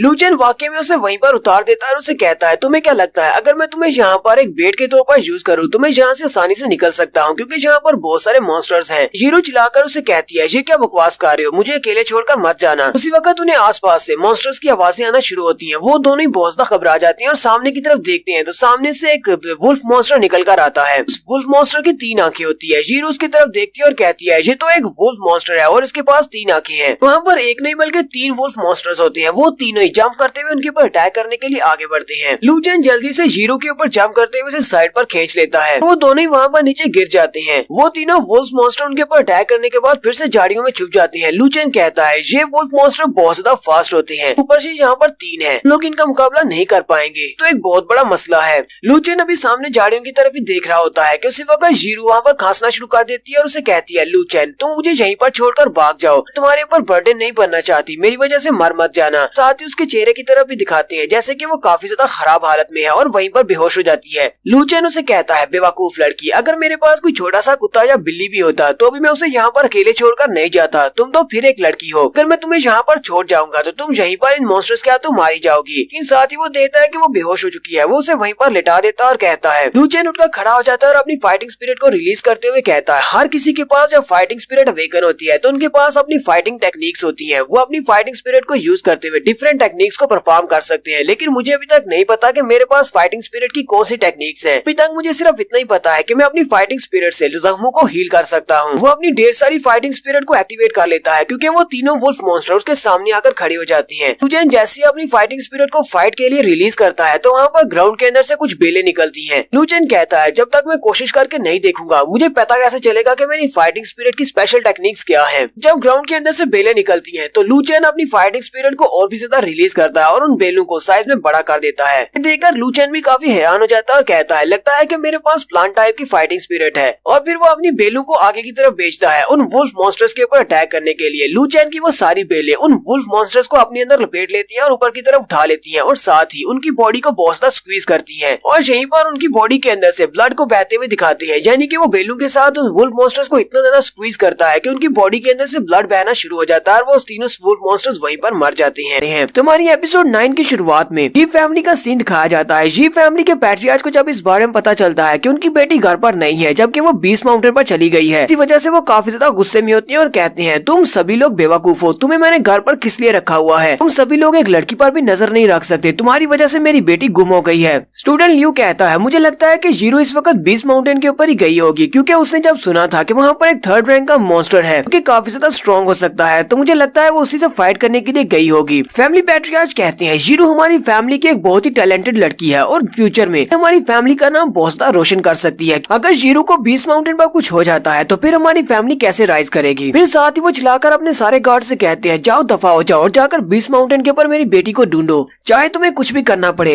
बीस्ट माउंटेन के ऊपर जाओ और चाहे वहाँ पर जाने के बाद तुम्हें एक एक मॉन्स्टर को ही क्यों ना मारना पड़े, सबको मार डालो, लेकिन मेरी बेटी को जिंदा वापस लेकर आओ। तो यहीं पर हमारा नेक्स्ट सीन फिर से जंगल के अंदर का दिखाया जाता है। लू चेन उन सारे वुल्फ्स को मारने के बाद काफी ज्यादा हैरान होता है क्योंकि उसने भी अपनी पावर्स को पहली बार यूज किया है। वो सामने की तरफ उन सारे वुल्फ्स की तरफ देखता है तो उन सारे वुल्फ्स को उसने अपनी बेलों के साथ मार दिया होता है। न सिर्फ बेलों के क्विंच करने की वजह से वो मरे होते हैं बल्कि उनके मुंह के अंदर से पॉइजन की वजह से फोक भी निकल रही होती है। लू चेन कहता है, इनके मुंह से तो जाग निकल रही है, इसका मतलब इनकी बॉडी के अंदर पॉइजन गया है और मेरी बेलों की वजह से इनकी बॉडी में पॉइजन गया है। लू चेन ने क्योंकि पहली बार अपनी फाइटिंग स्पिरिट को इस तरह अटैक के लिए यूज किया है, इसी वजह से चक्कर आते हैं और वो भी नीचे बैठ जाता है और उसी वक्त उसकी सारी बेलें भी रिट्रीट हो जाती हैं। लू चेन काफी ज्यादा खुश होता है, अपने हाथों की तरफ देखते हुए कहता है, यहाँ पर जितने भी मॉन्स्टर बीस्ट थे ये सारे के सारे एक नॉर्मल इंसान से काफी ज्यादा स्ट्रॉन्ग होते हैं, इनकी फिजिकल बॉडी नॉर्मल इंसान से ज्यादा स्ट्रॉन्ग होती है और मेरे पास एक बहुत ही स्पेशल टेक्निक है, यानी कि मैं अपनी बेलों के साथ किसी को भी जकड़कर उसे पॉइजन दे सकता हूँ। अगर कोई भी स्पिरिचुअल फाइटर मेरे साथ फाइट करेगा तो मैं तो बहुत ही आसानी से पॉइजन देकर मार सकता हूँ। लू चेन कहता है, मुझे तो बस ऐसे ही लगा था कि ये सिर्फ प्लांट फाइटिंग स्पिरिट है, मैं प्लांट्स को कंट्रोल कर सकता हूँ। मुझे पहले से शक था कि मेरी फाइटिंग स्पिरिट में कुछ तो अलग है, मेरी फाइटिंग स्पिरिट में प्लांट्स के साथ साथ पॉइजन भी शामिल है। लू चेन यहाँ पर अपनी फाइटिंग स्पिरिट के बारे में सोच रहा होता है कि उसी वक्त उसके साथ जीरो जो पड़ी होती है वो उसे कहती है, लू चेन मुझे छोड़कर मत जाना। लू चेन उसके माथे पे हाथ रखता है तो उसे बहुत ही तेज बुखार होता है। लू चेन कहता है, अब मैं इस लड़की का क्या करूँ, ये तो बुखार की वजह से बेहोश हो गई है। वो उसे जगाने की कोशिश करता है और उसे कहता है, स्टूपिड लड़की चलो जल्दी से उठ जाओ, तुम यहाँ पर नहीं सो सकती, हम लोग बीस्ट माउंटेन के ऊपर हैं। लेकिन वो उसे कहती है, प्लीज लू चेन मुझे छोड़कर मत जाना, प्लीज मुझे यहाँ पर छोड़कर मत जाओ वरना मैं मर जाऊंगी। लू चेन कहता है, हाँ क्यों नहीं, मैं तुम्हें यहाँ पर क्यों छोड़कर जाऊंगा। और साथ ही वो अपना स्कार्फ उतारता है और उसको अपने साथ लपेट लेता है और फिर उसको उठाकर वहीं पर एक गुफा के अंदर ले जाता है। गुफा के अंदर ले जाने के बाद वो साथ ही अपनी शर्ट भी उतारता है और उसको पहना देता है ताकि उसे थोड़ी सी गर्मी मिल सके। लू चेन कहता है मेरी फाइटिंग स्पिरिट के अंदर हीलिंग एबिलिटीज भी हैं। मैं अपनी हीलिंग एबिलिटीज को यूज करने के बाद इसको थोड़ा बहुत तो हील कर ही सकता हूँ। वो अपनी फाइटिंग स्पिरिट को एक्टिवेट करता है और उसकी बॉडी के ऊपर रिलीज करते हुए कहता है चलो देखते हैं कि मैं इसके बुखार को ठीक कर पाता हूँ या नहीं। लू चेन काफी देर तक अपनी हीलिंग एबिलिटीज को यूज करते हुए उसकी पूरी बॉडी को अपनी फाइटिंग स्पिरिट के साथ कवर रखता है और उसकी हीलिंग एबिलिटीज काम करती हैं और उसका बुखार थोड़ा सा कम हो जाता है। लू चेन इस बात से काफी ज्यादा खुश होता है। वो फिर से उसके माथे पे हाथ रखता है और कहता है ये तो वाकई में काम कर गया। फाइनली इसका फीवर थोड़ा सा कम हो गया है, लेकिन अपनी हीलिंग एबिलिटीज को इतना ज्यादा यूज करने की वजह से लू चेन की सोल एनर्जी जाया हो चुकी है, जिसकी वजह से उसे चक्कर आते हैं और वो भी वहीं पर गिर जाता है। लू चेन कहता है पहले मुझे उस बियर मॉन्स्टर के साथ फाइट करना पड़ी, उसके बाद ये वुल्व्स आए और ऊपर से ये स्टूपिड लड़की। इन तीनों पर मैंने अपनी बहुत सारी सोल एनर्जी को जाया कर दिया है और वो उसके ऊपर ही गिर जाता है और वहीं पर वो बेहोश हो जाता है। रात के वक्त गुजर जाता है और फिर सुबह होती है। सुबह के वक्त जीरू जैसी अपनी आंखें खोलती है तो लू चेन उसके ऊपर ही गिरा होता है। लगता है कि शायद ये इसका फायदा उठा रहा था। उसी वक्त जीरू उसके चेहरे पर एक तपाक करके थप्पड़ दे मारती है। लू चेन थप्पड़ खाने के बाद अपने चेहरे पे हाथ रखता है और हैरान होकर उसकी तरफ देख रहा था। फिर साथ ही गुस्से के साथ चिल्लाकर उसे कहता है बेवकूफ लड़की, ये तुमने किस लिए किया? आई तुम्हारा मसला क्या है? मैंने तुम्हारी यहाँ पर जान बचाई है। वो शर्माते हुए से कहती है तुमने मेरी जान बचाई है, तुम एक बहुत ही ठरकी इंसान हो। मैंने सिर्फ तुम्हें अपनी जान बचाने का कहा था, ये नहीं कहा था कि यहाँ पर गुफा में लाकर मेरे ऊपर ही आकर लेट जाओ। तुम्हें तो ये सब कुछ करते हुए शर्म आनी चाहिए। लू चेन चिल्लाकर उसे कहता है जरा अपनी तरफ देखो, तुम्हारी बॉडी के ऊपर मेरे कपड़े हैं। मैंने तुम्हारी बॉडी को वार्म करने के लिए तुम्हें अपने कपड़े पहनाए थे और साथ ही तुम्हें हील करते हुए मैं भी बेहोश हो गया था। जीरू उसकी बात सुनने के बाद कहती है लगता है कि मैंने कुछ गलती कर दी है। साथ ही वो शर्मिंदा हो जाती है और उसे कहती है प्लीज मुझे माफ कर देना, कल तुम भी उस बियर मॉन्स्टर के हाथों काफी ज्यादा इंजर्ड हुए थे, क्या तुम ठीक हो? लू चेन एटीट्यूड दिखाते हुए से कहता हाँ मैं जिंदा हूँ। जीरू से कहती है मुझे तुम्हारी बहुत ज्यादा फिक्र हो रही है, इसलिए मैं तुमसे पूछ रही हूँ क्या तुम ठीक हो या नहीं, और आगे से तुम मुझे एटीट्यूड दिखा रहे हो, क्या तुम थोड़ा प्यार से नहीं बात कर सकते? लू चेन जल्दी से आके पड़ता है और उसकी बॉडी के ऊपर से अपने स्कार्फ को छीन लेता है और कहता है जबकि सुबह हो चुकी है और तुम्हारा बुखार भी कम हो चुका है तो जल्दी से अपने घर वापस चली जाओ। माउंटेन के ऊपर रहना तुम्हारे लिए सेफ नहीं है और अगर वापस जाते हुए रास्ते में तुम्हारा सामना किसी सेकंड ग्रेड के मॉन्स्टर के साथ हो जाता है फिर मैं तुम्हें बचाने के लिए नहीं आने वाला। ये तुम्हारी किस्मत पर डिपेंड करता है तुम यहाँ से जिंदा निकल पाती हो या नहीं।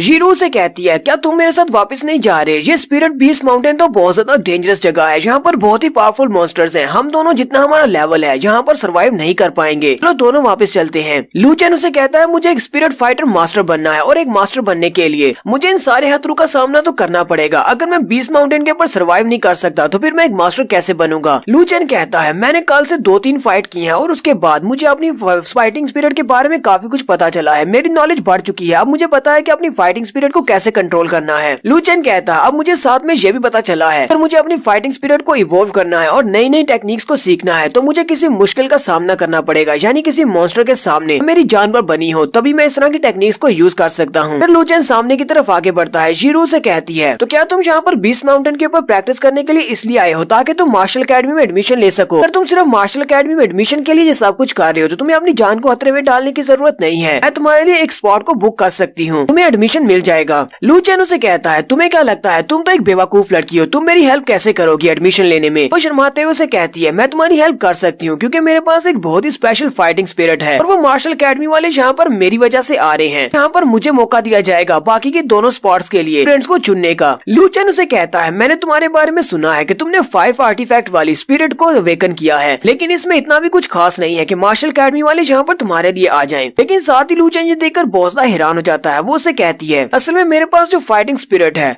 वो ट्विन फाइटिंग स्पिरिट है और साथ ही वो अपनी फाइटिंग स्पिरिट को रिलीज करती है तो उसके सर के ऊपर भी उसकी फाइटिंग स्पिरिट से बना हुआ एक पंछी होता है और पाँव के नीचे लोटस का फ्लावर होता है। लू चेन भी ये देखकर बहुत ज्यादा हैरान होता है और कहता है इसी वजह से तुम इतनी ज्यादा स्पेशल हो, मेरे पास तो डबल सोल की पावर है, इसी वजह से ये इतनी ज्यादा कॉन्फिडेंट है कि मार्शल अकेडमी वाले यहाँ पर इसके लिए आ रहे हैं। जीरो फिर से आगे बढ़ती है और शर्माते हुए लू चेन से कहती है इसलिए मैं कहती हूँ कि तुम्हें मेरे साथ नीचे जाना चाहिए, हम दोनों इस माउंटेन से बाहर चलते हैं। कुछ दिनों के बाद यहाँ पर मार्शल अकेडमी वाले आ रहे हैं, जब मेरा एडमिशन हो जाएगा तो तुम्हें टेस्ट भी देने की जरूरत नहीं है, बिना टेस्ट के भी तुम्हारा एडमिशन हो जाएगा। लू चेन उसके सर पे हाथ रखता है और उसे कहता है तुम्हारा बहुत बहुत शुक्रिया मुझे इतना सब कुछ कहने के लिए, तुम्हारी ऑफर काफी ज्यादा अच्छी है लेकिन मैं अकेडमी में एडमिशन लेना चाहता हूँ अपने दम पर, मैं टेस्ट को पास करूंगा और फिर एडमिशन लूंगा। फिर साथ ही लू चेन पीछे की तरफ मुड़ जाता है और कहता है हमारा टिएंडो एम्पायर बहुत ज्यादा बड़ा है और मुझे वूलिंग कंट्री में नहीं रुकना और न ही किसी मार्शल अकेडमी तक। मुझे अपनी स्ट्रेंथ को इतना बढ़ाना है कि मैं इस पूरी दुनिया में सबसे ज्यादा स्ट्रॉन्गेस्ट स्पिरिचुअल फाइटर बन जाऊं। और फिर लू चेन उसे इतना कहकर उस गुफा से बाहर निकल जाता है और यहीं पर इन दोनों के रास्ते अलग हो जाते हैं। नेक्स्ट सीन जंगल के अंदर का ही दिखाया जाता जाता है। लूचन जंगल के अंदर बहुत ही तेजी से भाग रहा होता है क्योंकि वो बियर मॉन्स्टर उसके पीछे लगा होता है। लूचन पीछे की तरफ देखता और कहता, आखिर पता नहीं इसका मसला क्या है, ये बियर मॉन्स्टर मेरे पीछे हाथ धोकर पड़ गया है, ये कब से मेरा पीछा कर रहा है, पिछले कई दिनों से। बियर मॉन्स्टर भी बड़ी स्पीड के साथ उसका पीछा कर रहा होता है और वो दरख्तों के ऊपर से छलांगे लगाता हुआ जा रहा होता है, जबकि बियर मॉन्स्टर भी उसके पीछे पीछे ही होता है, तो बार बार उसके ऊपर अटैक करता है। बियर मॉन्स्टर उसके ऊपर अपना पंजा मारता है तो लूचन वहीं पर नीचे गिर जाता है और कहता है, ये तो बहुत ही बुरा हुआ, अब मैं क्या करूँ। और वहीं पर वो अपनी फाइटिंग स्पिरिट को एक्टिवेट करते हुए जमीन के अंदर से काफी सारी बेलें निकालता है और उन बेलों के साथ ही बियर मॉन्स्टर के ऊपर अटैक करता है। वो उसको अपनी बेलों के अंदर लपेटने लगता है, लेकिन बियर मॉन्स्टर काफी ज्यादा स्ट्रॉन्ग है। वो अपने पंजे को सामने की तरफ हिलाता है और उसकी बेलों को डिफ्लेक्ट कर देता है, लेकिन आखिरकार लूचन उसके दोनों हाथों को अपनी बेलों के साथ बांध लेता है। लूचन कहता है, हालांकि मेरी बेलू ने इसके बाजू को बांध तो लिया है, लेकिन मेरा पॉइजन इसकी स्किन के अंदर नहीं जा सकता क्योंकि इसकी स्किन बहुत ज्यादा हार्ड है। उन वुल्व्स के मुकाबले में ये बहुत ज्यादा स्ट्रॉन्ग है और मुझे लगता है ये बहुत ही जल्दी मेरी बेलू को तोड़कर दोबारा से आजाद हो जाएगा। लूचन कहता है, मेरे पास ज्यादा टाइम नहीं है, मुझे यहाँ से जल्दी से भागना होगा। फिर लूचन पीछे की तरफ भागना शुरू करता है और कहता है, पता नहीं क्या हुआ, कल जब मैंने इसके साथ फाइट की थी ये तब से मेरा पीछा कर रहा है, पता नहीं इसे मुझसे क्या चाहिए, ये मेरे पीछे क्यों लगा हुआ है। लूचन कहता है, बहुत ही जल्दी ये मार्शल अकेडमी वाले यहाँ पर एडमिशन के लिए आने वाले हैं, मेरे पास ज्यादा वक्त नहीं है इस बियर मॉन्स्टर के साथ निमटने के लिए, इसलिए जितनी जल्दी हो सके मुझे यहाँ से भागना होगा, इस माउंटेन से बाहर निकलना होगा। लेकिन वो बियर मॉन्स्टर अपने पंजों को यूज करते हुए उसकी जड़ों को काट देता है और बड़ी स्पीड के साथ उसके ऊपर अटैक करने के लिए आगे बढ़ता है। लूचन जो कि हवा में होता है, उसी वक्त बियर मॉन्स्टर पीछे से उसे पंजा मारता है, जिससे वो जाकर सामने एक दरख्त के साथ टकराता है और वहीं पर गिर जाता है। लूचन की यहाँ पर बस हो गई है और वो वहीं पर दरख्त के साथ टेक लगाकर बैठ जाता है। लूचन वहाँ पर गिरने के बाद कहता है, अब तो मेरी मौत पक्की है, लेकिन चलो एक और ट्रिक को आजमा कर देखते हैं। वो वहीं पर बैठकर चिल्लाना शुरू कर देता है और कहता है, ब्रदर बियर प्लीज मुझे छोड़ दो, तुम कल से मेरा पीछा कर रहे हो, तुम्हें मुझसे क्या चाहिए, मुझे तुम्हारे साथ और कोई फाइट नहीं करनी और ना ही मैं जहाँ से भागने वाला हूँ, अगर मुझे मारना है तो मार डालो। लूचन उसे कहता है, कल से तुम मेरा पीछा कर रहे हो और तुम्हारे अटैक्स की वजह से मेरी सारी हड्डियां भी टूट चुकी हैं, अगर तुम्हें मुझे मारना है तो फिर मार क्यों नहीं डालते, तुम सिर्फ मेरे ऊपर लाइट अटैक करते हो जिसकी वजह से मेरी हड्डियां टूट रही हैं और अब मैं बहुत ज्यादा थक चुका हूँ, मेरे पास अब स्पिरिचुअल एनर्जी भी नहीं बची, अब चलो और सिंगल मूव के साथ मुझे मार डालो। वो बियर मॉन्स्टर उसकी बात सुनने के बाद जोरदार दहाड़ लगाता है। लूचन कहता है, नहीं मैं तुम्हारी बात नहीं सुनने वाला। फिर साथ ही वो अपनी आंखें बंद करता है और कहता है, चलो जल्दी से आगे बढ़ो और मुझे मार डालो। लगता है कि शायद वो अटैक करके उसे मारने वाला है, लेकिन थोड़ी देर के बाद लूचन अपनी आंखें खोलता है तो सामने की तरफ क्या देखता है, उस बियर मॉन्स्टर के हाथ पर एक स्पिरिचुअल फ्रूट होता है जो कि एक हीलिंग फ्रूट होता है। लूचन आगे बढ़ता है और कहता है, तो तुम क्या चाहते हो, क्या मैं स्पिरिचुअल फ्रूट को खा लूं? वो उसके हाथ से स्पिरिचुअल फ्रूट को लेता है और साथ ही उसको खाना शुरू कर देता है। लूचन जैसे वो स्पिरिचुअल फ्रूट को खाता है तो उसको खाने की वजह से उसकी सोल एनर्जी वापस आ जाती है, यानी रिप्लेनिश हो जाती है और उसकी बॉडी भी हील हो जाती है। वो उसे कहता है, तुम्हारा ये स्पिरिचुअल फ्रूट तो बहुत ज्यादा अच्छा है, मेरे सारे जख्म हील हो गए हैं। लूचन इस बात से काफी ज्यादा खुश होता है। इस वक्त ब्रदर बियर उसके सामने अपने पंजे को करता है और कहता है, इस तरफ देखो। वो उसे इशारा करते हुए दिखा रहा होता है, उसके पंजे के अंदर एक कट लगा होता है। लूचन आगे बढ़ता है, उसके करीब चला जाता है और उसे कहता है, तुम्हारे पंजे के ऊपर तो कट लगा हुआ है। लूचन कहता है, वैसे तो ये बियर मॉन्स्टर, इसकी स्किन बहुत ज्यादा टफ है, लेकिन इसको ये वाला कट किसने दिया होगा? लूचन जब उस जख्म को करीब से देखता है और कहता है, लगता है कि बाहर से ये कट दिखाई दे रहा और इसके अंदर कुछ ना कुछ तो है, कोई चीज इसके हाथ के अंदर दंसी हुई है। बियर मॉन्स्टर से फिर से इशारा करते हुए कहता है, जल्दी से इस जख्म को ओपन करो और इसके अंदर से उस चीज को बाहर निकालो। लूचन कहता है, अच्छा तुम ये चाहते हो कि मैं इस जख्म को ओपन करके इसके अंदर से जो चीज है उसे बाहर निकालूं जो अंदर दंसी हुई है। बियर मॉन्स्टर अपने सर को फिर से हिलाना शुरू कर देता है, यानी कि वो उसे कह रहा, हाँ ऐसी ही बात है। उसी वक्त बियर मॉन्स्टर जल्दी से पास वाली एक डाली को तोड़ता है और उसे अपने मुंह में दंसा लेता है ताकि उसे दर्द के वक्त वो चिल्लाए ना। साथ ही वो अपने पंजे को लूचन के सामने कर देता है। लूचन कहता है, ये बियर मॉन्स्टर पिछले कई दिनों से मेरा पीछा कर रहा था और इससे अपनी जान बचाकर भागते भागते मैंने अपनी फाइटिंग स्पिरिट को काफी अच्छे से कंट्रोल करना सीख लिया है। मुझे तो लगा था ये बियर मॉन्स्टर मुझे मारना चाहता है, इसी वजह से ये मुझे स्टॉक कर रहा है, यानी ये मेरा पीछा कर रहा है, लेकिन अब पता चला इस बेचारे के हाथ पे जख्म है और ये चाहता है कि मैं इसकी हेल्प करूं इस जख्म के अंदर जो भी चीज दंसी हुई है उसे बाहर निकालने में। लूचन कहता है, चलो फिर ठीक है, अगर ये यहाँ पर मुझे ही ढूंढ रहा था ताकि मैं इसकी हेल्प कर सकूं तो इसकी हेल्प कर देते हैं। और वो अपने पास से अपने नाइफ को निकालता है और बड़े ही एक्शन के साथ उसके जख्म के ऊपर एक जबरदस्त कट लगाता है, लेकिन जैसे ही वो उसके ऊपर कट लगाने के लिए अपने नाइफ को घुमाता है तो उसका नाइफ वहीं पर रुक जाता है, उसकी स्किन के ऊपर वो कट नहीं लगा पाता। ब्रदर बियर और दोनों वहीं पर हैरान होकर खड़े हो जाते हैं। लूचन हंसते हुए कहता है, लगता है कि मेरी स्ट्रेंथ थोड़ी कम है, मैं दोबारा से ट्राई करता हूँ। और वो बार बार अपने नाइफ को उसके हाथ के ऊपर चलाना शुरू करता है, लेकिन वो उसके हाथ के ऊपर एक छोटा सा कट भी नहीं लगा पाता। इसी दौरान नाइफ चलाते चलाते उसका नाइफ भी टूट जाता है। लूचन अपना मुंह खोलकर वहीं पर खड़ा हो जाता है और हैरान होकर उसे कहता है, मुझसे ये नहीं हो पाएगा, मेरा ये ऑर्डिनरी नाइफ तो तुम्हारी स्किन के अंदर दंस भी नहीं पा रहा, तो तुम्हें क्यों लगता है कि मैं अपने नाइफ के साथ तुम्हारी स्किन को ओपन करके इसके अंदर दंसी हुई चीज को बाहर निकाल सकता हूँ? बियर मॉन्स्टर उसकी बात सुनने के बाद फिर से काफी गुस्सा हो जाता है और उसने अपने मुंह के अंदर जो लकड़ी रखी होती है उसको भी तोड़ देता है। लूचन बहुत ज्यादा घबरा जाता है और साथ ही हंसते हुए से कहता है, ब्रदर बियर, मेरा ये कमजोर सा वेपन तुम्हारी स्किन को नहीं चीर सकता, तो प्लीज मुझे माफ करो और मुझे यहाँ से जाने दो। लेकिन बियर मॉन्स्टर उसकी बात सुनने के बाद उसे उठाकर अपने कंधे पे डाल लेता है और कहता है, चलो मेरे साथ। लू चैन चिल्ला चिल्लाकर उसे कह रहा होता है, ओए कमीने कहेंगे, अब तुम मुझे कहाँ पर लेकर जा रहे हो। लेकिन बियर मॉन्स्टर ने उसे उठाकर अपने कंधे पर लटकाया हुआ है, जैसे कोई गुंडा किसी लड़की को किडनैप करता है, बिल्कुल वैसे ही। और लू चैन भी बिल्कुल वैसे ही फड़फड़ा रहा है। बियर मॉन्स्टर लू चैन को अपने साथ उठाकर जंगल की गहराई में ले जाता है। लू चैन भी इस बात से काफी हैरान होता है और कहता है, ब्रदर बियर, प्लीज मुझे नीचे उतारो, तुम मुझे कहाँ पर लेकर जा रहे हो। लेकिन जब वो अपने आसपास देखता है तो वहाँ पर मियाज़मा काफी ज्यादा ठीक होता है। वो कहता है, ये पता नहीं मुझे कौन से एरिया में ले आया है, इस माउंटेन के अंदर इस तरह का भी कोई एरिया है, मुझे तो इस बारे में नहीं पता था। वहाँ पर बहुत सारे पावरफुल मॉन्स्टर्स भी होते हैं, लेकिन वो सारे छुपे होते हैं। बियर मॉन्स्टर की वजह से कोई भी बाहर नहीं निकल रहा। तो बियर मॉन्स्टर लू चैन को एक खास जगह पर लेकर जाता है और वहाँ पर ले जाने के बाद अपने कंधे से उठाकर नीचे फेंक देता है। लू चैन बड़े एक्शन के साथ नीचे आकर खड़ा हो जाता है, लेकिन जैसे ही वो सामने की तरफ देखता है, सामने एक छोटा सा पानी का पॉन्ड होता है और उस छोटे पानी के पॉन्ड के अंदर एक बड़े से ड्रैगन की डेड बॉडी पड़ी होती है। लू चैन उसे देखते ही बहुत सा हैरान हो जाता है और कहता है, ये तो ड्रैगन की डेड बॉडी है। लू चैन कहता है, ऐसा कैसे हो सकता है, इस माउंटेन के ऊपर तो सिर्फ लो रैंक के मॉन्स्टर्स हैं, लेकिन ये तो एक बहुत बड़ा ड्रैगन है। ड्रैगन तो एक बहुत ही हाई रैंक का मॉन्स्टर होता है, आखिर इसको मारा किसने होगा, ये तो मर चुका है। लू चैन उस ड्रैगन की डेड बॉडी को देखकर काफी ज्यादा खुश होता है और कहता है, ड्रैगन की बॉडी के ऊपर जो स्केल्स होते हैं वो बहुत ही महंगे बिकते हैं, अगर सिर्फ एक स्केल मेरे पास हो तो मैं काफी अमीर हो जाऊंगा, लेकिन मेरे हाथ में तो पूरे का पूरा ड्रैगन लग गया है। लू चैन अभी वहीं पर खड़ा खड़ा हंस ही रहा होता है कि वो अमीर होने वाला है। बियर मॉन्स्टर उसे सामने की तरफ इशारा करता है और कहता है, वहाँ पर जाओ। लू चैन उसे कहता है, ब्रदर बियर, क्या तुम चाहते हो कि मैं वहाँ पर उस ड्रैगन के पास पानी में जाऊँ। बियर मॉन्स्टर गुस्से के साथ उसकी तरफ देखता है और कहता है, हाँ अब जल्दी जाओ। लू चैन उसकी बात सुनने के बाद थोड़ा सा आगे बढ़ता है तो उसे उस ड्रैगन के मरी हुई बॉडी के अंदर से बहुत सारा प्रेशर महसूस होता है। लू चैन कहता है, ये ड्रैगन हालांकि मर चुका है, लेकिन इसकी बॉडी के अंदर से बहुत सारी स्पिरिट एनर्जी निकल रही है, जिसका प्रेशर बहुत ज्यादा है और मुझे आगे नहीं बढ़ने दे रही। लू चैन कहता है, मुझे लगता है कि ब्रदर बियर चाहता है कि मैं यहीं पर इतने सारे प्रेशर में बैठकर अपने आप को कल्टीवेट करूं, क्योंकि अगर मैं यहाँ पर बैठकर कल्टीवेट करूंगा, इतने सारे प्रेशर के अंडर में आने से मेरी स्किन बहुत ज्यादा टफ हो जाएगी और मैं किसी भी बड़े पावरफुल दुश्मन के सामने आसानी से टिक सकता हूँ और उसकी विल की पावर मुझे मुतासर नहीं करेगी। लू चैन ये सब कुछ सोचने के बाद पीछे की तरफ मुड़ जाता है और कहता है, ये जगह तो वाकई में बहुत ज्यादा अच्छी है कल्टीवेट करने के लिए, लेकिन अब जबकि अकेडमीज के एडमिशन बहुत ही जल्दी ओपन होने वाले हैं और वो लोग यहाँ पर आ चुके होंगे, मेरे पास इतना टाइम नहीं है कि यहाँ पर बैठकर कल्टीवेट करूँ, मैं यहाँ से जा रहा हूँ। लेकिन जैसे ही वहाँ से जाने लगता है, ब्रदर बियर उसके कंधे पे हाथ रखते हुए उसे वहीं पर रोक लेता है। लू चैन कहता है, ब्रदर बियर, ये तुम क्या कर रहे हो, मैंने कहा ना कि मुझे यहाँ पर कल्टीवेट नहीं करना। लेकिन ब्रदर बियर उसे उठाकर पीछे पानी के अंदर पटक देता है। लू चैन जैसे उस पानी के अंदर गिरता है तो वो उस पानी के अंदर डूबता नहीं, बल्कि उस पानी के ऊपर तैरना शुरू कर देता है, क्योंकि उस ड्रैगन की वजह से वहाँ पर इतना ज्यादा प्रेशर होता है कि पानी भी बहुत ज्यादा हार्ड हो चुका है। लू चैन की बॉडी के ऊपर भी बहुत सारा प्रेशर पड़ रहा होता है। लू चैन उठने की कोशिश करता है तो वो उठ नहीं पाता। लू चैन कहता है, जहाँ पर मैं पहले खड़ा था वहाँ पर इसका प्रेशर कम था, लेकिन जब मैं पानी के अंदर आया हूँ, यानी इसकी बॉडी के करीब आया हूँ, तो इसका प्रेशर बढ़ गया है। बियर मॉन्स्टर लू चैन को उस पानी के अंदर फेंकने के बाद खुद भी काफी खुश होता है और जंप करते हुए उसी पानी के ऊपर आ जाता है। पानी के ऊपर प्रेशर इतना ज्यादा होता है कि ब्रदर बियर जैसे एक मॉन्स्टर है और उसका वजन बहुत ज्यादा है, वो भी पानी के अंदर नहीं डूबता और जंप करते हुए लू चैन से आगे चला जाता है, यानी कि वो ज्यादा प्रेशर को फील कर सकता है और वहीं पर बैठ जाता है। लू चैन कहता है, मैं तो यहाँ पर भी अपने आप उठकर बैठ नहीं पा रहा, लेकिन ब्रदर बियर की तरफ देखो, ये तो मुझसे आगे है और वहाँ पर बैठा हुआ है। इसी वजह से इसकी बॉडी के मसल्स इतने ज्यादा स्ट्रॉन्ग है और कोई भी वेपन इसकी बॉडी के अंदर दंस नहीं पाता, लगता है कि ये यहीं पर आकर कल्टीवेट करता है। लू चैन कहता है, मैंने पहले भी इस बारे में काफी कुछ सुना है, अगर हम लोग किसी बहुत ही हाई रैंक के स्पिरिचुअल बीस्ट की मरी हुई बॉडी या फिर उसकी जिंदा बॉडी के पास बैठकर कल्टीवेट करेंगे और उसकी विल की पावर का प्रेशर होता है, तो हमारी कल्टीवेशन काफी तेजी से बढ़ेगी और हमारी फाइटिंग स्पिरिट की एनर्जी भी काफी ज्यादा बढ़ जाएगी। बहुत सारे ऐसे रिच फैमिलीज हैं जो कि अपने बच्चों के लिए हाई रैंक के मॉन्स्टर्स को मारने के बाद बच्चों को उनकी लाइफ एसेंस के करीब बिठाकर उनके प्रेशर में कल्टीवेट करवाते हैं ताकि उन सभी की बॉडीज एक मॉन्स्टर की तरह हार्ड हो सके। लू चैन कहता है, तो मुझे उस अकेडमी के लिए यहाँ से वापस जाने की क्या जरूरत है, जबकि मेरे हाथ में एक बहुत ही पावरफुल ड्रैगन लगा है। यहाँ पर बैठकर मैं अपनी कल्टीवेशन को बहुत ज्यादा बढ़ा सकता हूँ और अपनी बॉडी को डायमंड की तरह हार्ड कर सकता हूँ। फिर वो वहीं पर बैठ जाता है और अपनी फाइटिंग स्पिरिट को एक्टिवेट करता है और कहता है, चलो देखते हैं कि मैं कितना आगे जा पाता हूँ और साथ ही इस ड्रैगन की बॉडी से अपनी कल्टीवेशन को कितना बढ़ा पाता हूँ। साथ ही हमारा दूसरा सीन वुलिंग प्रोविंस का दिखाया जाता है, जहाँ पर मार्शल अकेडमी और बाकी के अकेडमीज वाले लोग आ रहे हैं। पूरे के पूरे वुलिंग प्रोविंस में सिर्फ यही चर्चा है कि बहुत सारी मार्शल अकेडमीज के लोग यहाँ पर आ रहे हैं जो कि एडमिशन के लिए आ रहे हैं। यहीं पर हमारी जी फैमिली का सीन भी दिखाया जाता है। जी फैमिली की जीरो और उसके फादर दोनों ही पॉन्ड के पास खड़े होते हैं। जीरो काफी ज्यादा उदास है क्योंकि वो लू चैन को याद कर रही है। जीरो के फादर हंसते हुए जीरो से कहते हैं, जीरो पिछले 2 दिन में यहाँ पर मार्शल अकेडमी और दूसरी फर्स्ट अकेडमी के टीचर्स यहाँ पर आ चुके हैं और अभी भी कुछ अकेडमीज के टीचर्स यहाँ पर आ रहे हैं कि वो यहाँ पर एग्जामिनेशन के लिए टेस्ट ले सके। हैं, लेकिन हमें तो पता है कि वो सिर्फ और सिर्फ तुम्हारे लिए यहाँ पर आए हैं। वो शीरू से कहते हैं तुमने मेरा सर फखर से ऊंचा कर दिया है। जहाँ पर वूलिंग प्रोविंस में तुम इकलौती जीनियस हो जिसके लिए बहुत सारी अकेडमीज वाले आपस में फाइट कर रहे हैं और कम्पीट करने वाले हैं। फादर उसे कहते हैं शीरू अब ये तुम पर डिपेंड करता है कि तुम मार्शल अकेडमी में जाना चाहती हो या फिर फर्स्ट अकेडमी में जाना चाहती हो। जो भी फैसला करोगी हमें वो मंजूर होगा क्योंकि दोनों ही अकेडमी काफी ज्यादा अच्छी हैं। जबकि शीरू अभी भी लू चेन के बारे में सोच रही होती है और कहती है मुझे नहीं पता कि बीस्ट माउंटेन के ऊपर लू चेन के साथ क्या हुआ होगा, वो अभी तक वापस क्यों नहीं आया। फादर शीरू से कहते हैं जैसा कि तुम्हें पता है कि यहाँ पर टोटल 3 स्लॉट्स हैं कि वो 3 बच्चों को अपने साथ लेकर जाएंगे, एडमिशन देंगे। एक स्लॉट तो तुम्हारी हो गई और बाकी की उन्होंने हमें ऑफर की है कि हम लोग यहाँ से टैलेंटेड बच्चों को रिकमेंड करें ताकि वो उनको एडमिशन दे सके। तुम्हें उनके लिए परेशान होने की जरूरत नहीं है, तुम्हारे लिए मैं उन दोनों बच्चों को सिलेक्ट कर दूंगा। शीरू अपने डैड से कहती है डैड तो क्या आप उनमें से एक स्पॉट मेरे लिए छोड़ सकते हैं क्योंकि मैं अपने एक दोस्त को एडमिशन दिलवाना चाहती हूँ। उसके डैड हंसते हुए कहते हैं तुम्हारा ऐसा कौन सा दोस्त आ गया जो इतना ज्यादा टैलेंटेड है कि उसे मार्शल अकेडमी में एडमिशन दिया जाए, वो भी तुम्हारी रिकमेंडेशन के साथ। शीरू शर्माते हुए अपने डैड से कहती है डैड मैं चाहती हूँ कि लू चैन को एडमिशन मिले, कि मैं उसके लिए एक स्पॉट को सेव करना चाहती हूँ क्योंकि उसने मुझसे कहा था कि वो भी एकेडमी में जाना चाहता है। फादर लू चैन का नाम सुनते ही गुस्सा हो जाते हैं और कहते हैं इस लू फैमिली के लू चैन का तो नाम भी मेरे सामने मत लेना, वो तो सिर्फ एक कचरा है और ऊपर से लू फैमिली और मू फैमिली वाले दोनों ने हाथ मिलाकर हमारे स्टोर को डिस्ट्रॉय कर दिया और तुम लू फैमिली के बेटे को एकेडमी में एडमिशन दिलवाना चाहती हो, ऐसा नहीं हो सकता। शीरू चिल्लाकर अपने डैड से कहती है डैड अगर लू चैन वहाँ पर बीस्ट माउंटेन पर नहीं होता तो मैं अब तक मर चुकी होती और कभी भी बीस्ट माउंटेन से वापस नहीं आ पाती। और वैसे भी लू चैन को तो लू फैमिली से निकाल दिया गया है, उसका अपनी लू फैमिली से कोई भी ताल्लुक नहीं है। फादर उसे कहते हैं शीरू बेटा तुम्हें इस सब के बारे में इतना ज्यादा सोचने की जरूरत नहीं है। लू चैन बीस्ट माउंटेन से अभी तक वापस नहीं आया और मुझे लगता है कि वो तो अब तक वहाँ पर मर चुका होगा और कभी वापस नहीं आएगा। शीरू अपनी डैड की बात सुनने के बाद रोना शुरू कर देती है और रोते हुए वहाँ से भाग जाती है और उनसे कहती है अगर आप मेरी इस बात को नहीं मानेंगे और लू चैन को मेरे साथ अकेडमी में एडमिशन नहीं दिलवाएंगे तो फिर मैं भी अकेडमी में एडमिशन नहीं लूंगी। तो उसके फादर उसकी ये वाली बात सुनने के बाद और भी ज्यादा गुस्सा हो जाते हैं और कहते हैं वो लू फैमिली का कचरा वो तो अब तक मर चुका होगा, लेकिन ये लड़की पागल है, अभी भी उसके लिए एक स्लॉट को बचाकर रखना चाहती है। इसे लगता है कि वो वापस आएगा कि मैंने उस स्पॉट को अपनी फैमिली के लिए स्पेशल बचाकर रखा था ताकि मैं इसके भाई को वहाँ पर एडमिशन दिलवा सकूं। और फिर साथ ही वो वहाँ पर अपने गार्ड से कहते हैं